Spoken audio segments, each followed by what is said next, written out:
Hi friends, ഇന്ന് ഉച്ചയ്ക്ക് ഞങ്ങൾക്ക് ഊണിന് വാഴയ്ക്ക ഉപ്പേരി ഉണ്ടാക്കാമെന്ന് വിചാരിച്ചു. ഞങ്ങളുടെ പാലക്കാട് ഭാഗത്തൊക്കെ ഉപ്പേരി എന്നാ പറയുക. അതിനു വേണ്ടി വാഴയ്ക്ക ചെറുതായി അരിഞ്ഞു വെച്ചിട്ടുണ്ട്. ഉപ്പേരിക്ക് ആവശ്യമായിട്ടുള്ളത് വെളുത്തുള്ളി, പച്ചമുളക്, വലിയുള്ളി എന്നിവ ചെറുതായി അരിഞ്ഞു വെച്ചിട്ടുണ്ട്. പിന്നെ കടുക് താളിക്കാനുള്ള ആവശ്യത്തിനുള്ള കറിവേപ്പില, വറ്റൽമുളക്, കടുക് എന്നിവ എടുത്തു വെച്ചിട്ടുണ്ട്. പിന്നെ ഉപ്പേരിക്ക് ആവശ്യമായിട്ടുള്ള തേങ്ങ ചിരവിയത് അതും എടുത്തു വെച്ചിട്ടുണ്ട്. ഒരു പാന് വെച്ച് അതിൽ എണ്ണ ഒഴിക്കുക, എന്നിട്ട് കടുക് പൊട്ടിക്കുക. അതിനുശേഷം വറ്റൽമുളകും കറിവേപ്പിലയും കൂടി ഇട്ട് ഒന്ന് പൊട്ടിയ ശേഷം ഈ മുറിച്ച് വെച്ചിരിക്കുന്ന വെളുത്തുള്ളി, പച്ചമുളക്, വലിയുള്ളി എന്നിവ ഒന്ന് വഴറ്റി നന്നായി ഒന്ന് വഴറ്റിയിട്ട് അതിൽ ആവശ്യത്തിന് ഉപ്പ്, മഞ്ഞപ്പൊടി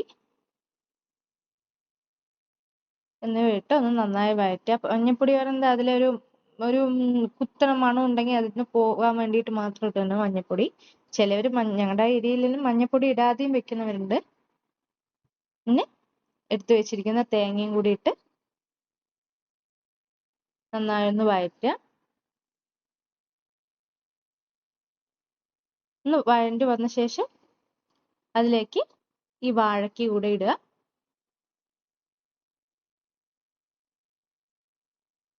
എന്നിട്ട് ഈ വഴറ്റിയ എല്ലാം കൂടി അതിൽ നന്നായി മിക്സ് ചെയ്ത ശേഷം കുറച്ച് ഒരു പൊടിക്ക് വെള്ളം ഒഴിച്ച്, കാരണം ഇത് വേഗം ഒന്ന് അടച്ചു വെച്ചാൽ തന്നെ വെന്ത് വരും. ഇങ്ങനെ അപ്പോൾ എന്തെങ്കിലും ഇനി ഇതായി വെള്ളം ഒട്ടും ഇല്ലാണ്ട് അടിക്ക് പിടിക്കാതിരിക്കാൻ വേണ്ടിയിട്ട് മാത്രം ഒരു പൊടിക്ക് വെള്ളം ഇതിൽ കുറച്ച് വെള്ളം മാത്രം ഒന്ന് അതിലേക്ക് ഒഴിച്ചു കൊടുക്കുന്നുണ്ട്. എന്നിട്ട് ഒന്ന് വഴറ്റി അങ്ങനെ കൂട്ടി വെച്ച് ഒന്ന് അടച്ചു വെച്ചാൽ മതി. പെട്ടെന്ന് വെന്ത് കിട്ടും വാഴയ്ക്ക. ചോറും തൈരും ഈ വാഴയ്ക്ക ഉപ്പേരിയും എന്തെങ്കിലും ഒരു അച്ചാറും കൂടി ഉണ്ടെങ്കിൽ നല്ല സൂപ്പറായി ഉണ്ണാം. എൻ്റെ ഫേവറേറ്റ് ആണ് വാഴയ്ക്ക ഉപ്പേരി. എല്ലാവർക്കും ഇഷ്ടപ്പെട്ടിട്ടുണ്ടെങ്കിൽ സപ്പോർട്ട് ചെയ്യുക, സബ്സ്ക്രൈബ് ചെയ്യുക. Thank you friends.